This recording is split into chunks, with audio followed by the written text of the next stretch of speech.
नमस्ते, मैं प्रदीप दलेट। आज हम प्रकृति के सुकुमार कवि सुमित्रा नंदन पंत जी की प्रसिद्ध कविता ग्राम श्री का भावार्थ सहित वर्णन करेंगे। इस कविता के माध्यम से कवि पंत ने शीत ऋतु के अंत और वसंत के मौसम में गांव की प्राकृतिक सुंदरता और समृद्धि का मनोहर वर्णन किया है। बसंत ऋतु में खेतों में दूर दूर तक फैली लहलाती फसलें, फल फूलों से लदी पेड़ों की डालियां और गंगा की सुंदर रेती कवि को रोमांचित करती है, अर्थात उन्हें प्रसन्न करती है। उसी रोमांच का, उसी प्रसन्नता का कवि ने इस कविता में वर्णन किया है। तो चलिए कविता को पढ़ना आरंभ करते हैं। कविता का व्याख्या सहित वर्णन इस प्रकार से है। फैली खेतों में दूर तलक मखमल की कोमल हरियाली, लिपटी जिससे रवि की किरणें चांदी की सी उजली जाली।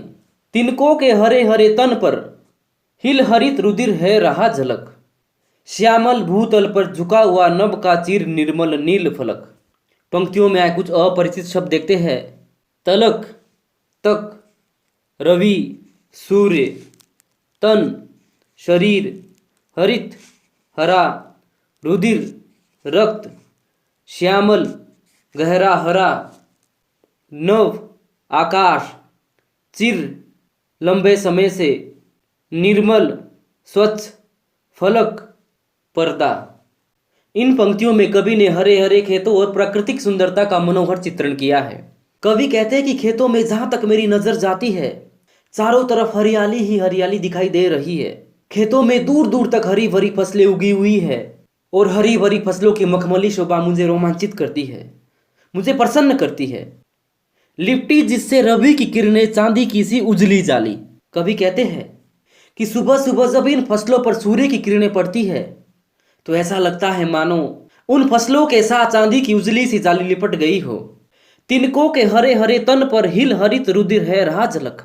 कवि कहते हैं कि जहां तक मेरी नजर जाती है चारों तरफ हरियाली है और जो खेतों में हरे हरे तिनके दिखाई दे रहे हैं उन तिनकों पर ओस की बूंदें टिकी हुई है और ये ओस की बूंदें सुबह के समय सूर्य की किरणें में ऐसे प्रतीत हो रही है मानो तिनके के शरीर पर उनका हरा रक्त हिलता हुआ सा दिखाई दे रहा हो।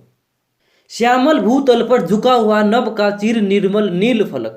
आगे कवि कहते हैं कि सारी फसलें गहरे हरे रंग की है जिसके कारण धरती का तल श्यामल सा नजर आ रहा है और इस श्यामल धरती पर लंबे समय से चला आ रहा साफ और स्वच्छ नीला आकाश किसी पर्दे की तरह दिखाई दे रहा है।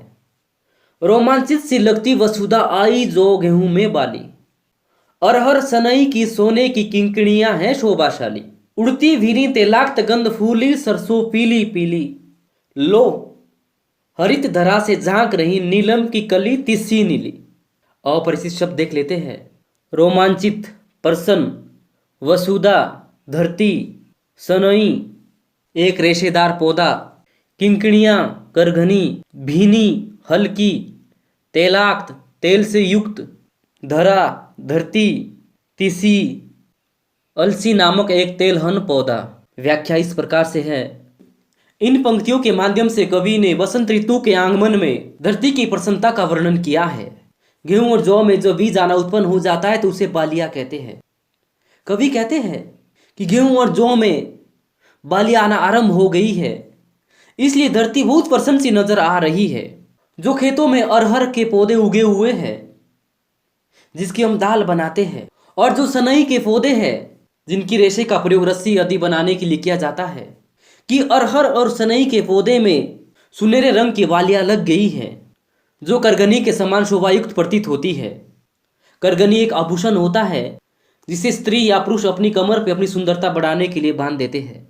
तो कवि कहता है कि उसी प्रकार से अरहर और सनई के पौधे में जो सोने के समान बालियां आ रही है उसे देखकर ऐसा लगता है मानो अरहर और सनई ने अपनी कमर में कवन बंद अर्थात करगनी बांध ली हो। उड़ती भीनी तेलाक्त गंध फूली सरसों पीली पीली। आगे कवि कहते कि बहुत सारी खेतों में सरसों भी उगी हुई है और उन सरसों पर पीले रंग के फूल आ रहे हैं और उन फूलों से हल्की सी तेल युक्त गंध आ रही है। लो हरित धरा से झांक रही नीलम की कली तिस्सी नीली। आगे कवि कहते हैं कि हरे ये देखो, हरी भरी धरती से अलसी के पौधों पर नीली नीली कलियां भी झांकने लगी है।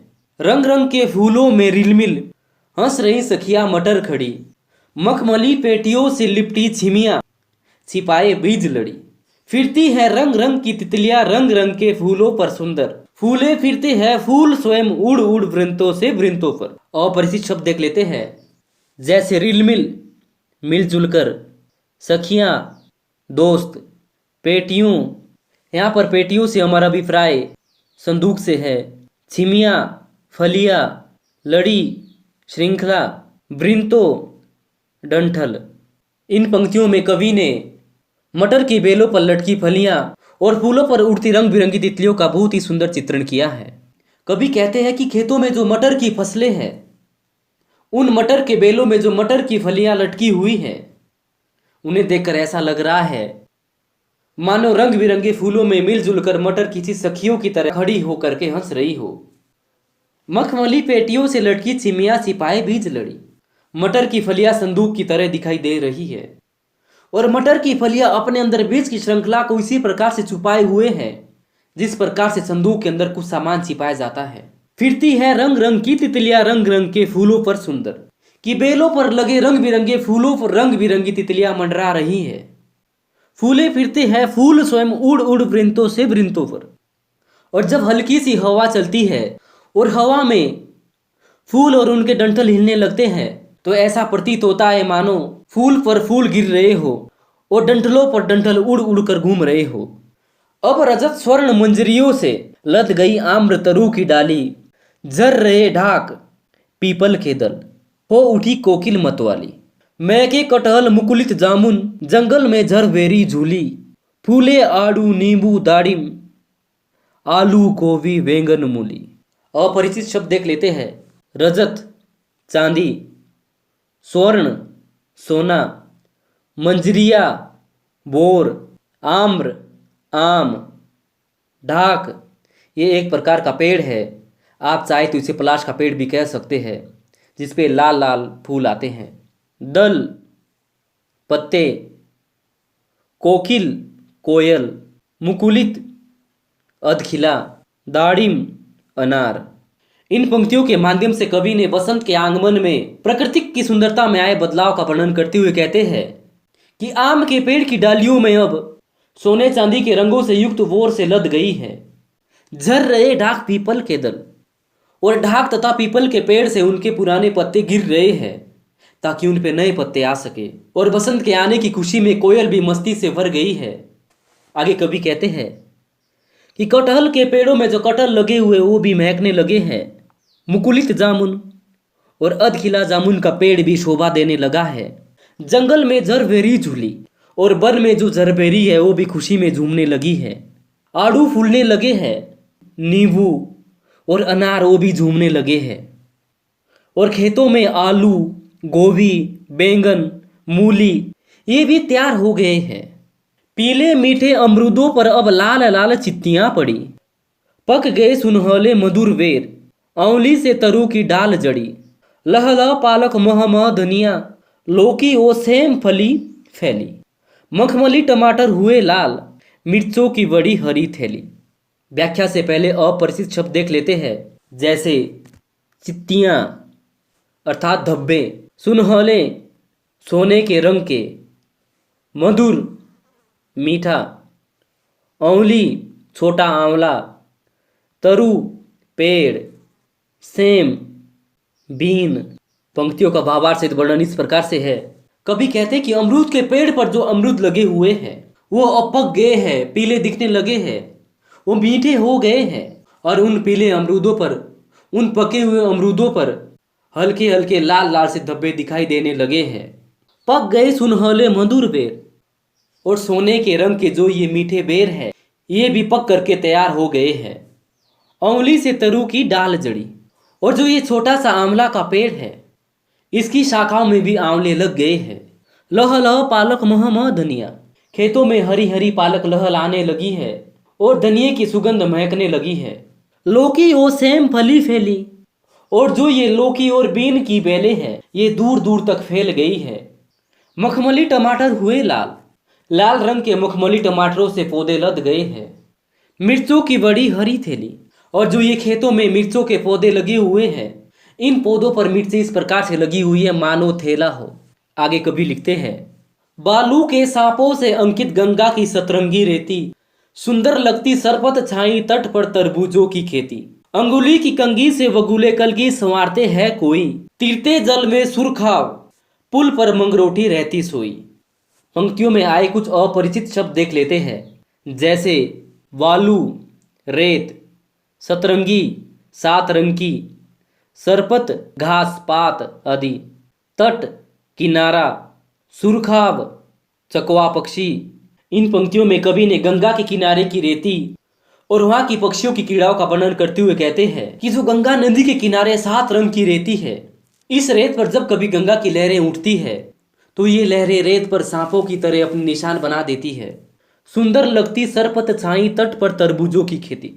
और जो गंगा के तट पर घास उगी हुई है वो बहुत ही सुंदर दिखाई देने लगी है, वो बहुत ही सुंदर लग रही है। और जो गंगा के नदी के किनारे तरबूजों की खेती की गई है, ये तरबूजों की खेती भी बहुत ही सुंदर लग रही है। अंगुली की कंघी से बगुले कलगी संवारते हैं कोई। और जो नदी में बगुले तैर रहे हैं, उन बगुलों में कुछ बगुले अपने पंजों से अपनी कलगी को संवार रहे हैं। ऐसा लगता है मानो अपनी कलगी में कंघी कर रहे हो। तीरते जल में सुरखाब, पुलिन पर मंगरोटी रहती सोई। और जो चकवा नामक पक्षी है वो जल में तैर रहे हैं और पुल के नीचे मंगरोटी नामक पक्षी सो रही है। आगे कवि लिखते हैं, हंसमुख हरियाली हिम आतप, सुख से अलसाए से सोए, भीगी अंधियाली में निशी की, तारक स्वप्नों में से खोए। मरकत डिब्बे सा खुला ग्राम, जिस पर नीलम नम आच्छादन, निरुपम हिमांत में सनिग्ध शांत, निज शोभा से हरता जनमन। पंक्तियों में आए कुछ अपरिचित शब्द देख लेते हैं, जैसे हिम आतप, सर्दी की धूप, अंधियाली, अंधेरी, निशी, रात, तारक, तारे, मरकत, पन्ना नामक रत्न, आच्छादन, छाया हुआ, निरूपम, जिसकी कोई उपमा न दी जा सके, सनिग्ध, कोमल, निज, अपना, हरता, आकर्षित करना। इन पंक्तियों में कवि ने बसंत के आगमन पर ग्रामीण आंचल में बिखरी प्राकृतिक सुंदरता का वर्णन किया है। कवि कहता है कि प्रसन्नता से भरी हंसमुख हरियाली सर्दी की धूप में सुख से अलसाए हुए से सो रही है। भीगी अंधियाली में निशी की, तारक स्वप्नों में से खोए। और ये हंसमुख हरियाली अंधेरी रात में ओस से भीग गई है। और जो आकाश में तारे टिमटिमा रहे हैं, इन्हें देखकर ऐसा लगता है मानो किसी के सपनों में खोए हुए हो। मरकत डिब्बे सा खुला ग्राम, गांव में चारों तरफ हरियाली ही हरियाली है। सारा गांव हरियाली से इस प्रकार से भरा हुआ है मानो पन्ने नामक रतन का डिब्बा खुला हुआ हो और इस गांव के ऊपर नीला आकाश छाया हुआ है। निरुपम हिमांत में सनिग्ध शांत, शीत ऋतु की समाप्ति पर सारा गांव शांत है और इतना सुंदर लग रहा है जिसे हम किसी की उपमा नहीं दे सकते, जिसकी हम किसी से तुलना नहीं कर सकते। निशोभा से हरता जनमन, ये अपनी सुंदरता से हर किसी के मन को अपनी ओर आकर्षित कर लेता है। जो ये शीत ऋतु की समाप्ति और बसंत के आगमन में जो गांव की शोभा है, इसका हम वर्णन नहीं कर सकते, ये अवर्णनीय है। तो यहाँ पर सुमित्रा नंदन पंत की कविता ग्राम श्री समाप्त हो जाती है। तो चलिए कविता में आए कुछ अपरिचित शब्द एक साथ देख लेते हैं। तलक, तक, कोमल, मुलायम या नर्म, रवि, सूर्य, उजली, सफेद, तन, शरीर, हरित, हरा, रुधिर, रक्त, श्यामल, गहरा हरा, भू, धरती, नभ, आकाश, चिर, लंबे समय से, फलक, पर्दा, रोमांचित, प्रसन्न, वसुधा, धरती, सनई, एक रेशेदार पौधा, किंकणियाँ, करघनी, भीनी, हल्की, तैलाक्त, तेल से युक्त, धरा, धरती, तीसी, अलसी नामक तेलहन, रिलमिल, मिलजुल कर, सखी, दोस्त, छिमियाँ, फलियाँ, वृंत, डंठल, रजत, चांदी, स्वर्ण, सोना, मंजरियाँ, वोर, आम्र, आम, तरु पेड़, दल पत्ते, कोकिल कोयल, मुकुलित अधखिला, दाड़िम अनार, चित्तियाँ धब्बे, सुनहले सोने के रंग के, मधुर मीठा, औंली छोटा आंवला, बालू रेत, सतरंगी सात रंग की, सरपत घासपात, तट किनारा, सुरखाब चकवा पक्षी, हिम आतप सर्दी की धूप, अंधियाली अंधेरी, निशी रात, तारक तारे। ये यहाँ पर मरकत होना चाहिए। मरकत पन्ना नामक रत्न, आच्छादन छाया हुआ, निरूपम जिससे किसी की उपमा न दी जा सके, सनिग्ध कोमल, निज अपनी, हरता आकर्षित करना। तो आज के लिए इतना ही, मिलते हैं अगली वीडियो में, तब तक के लिए धन्यवाद।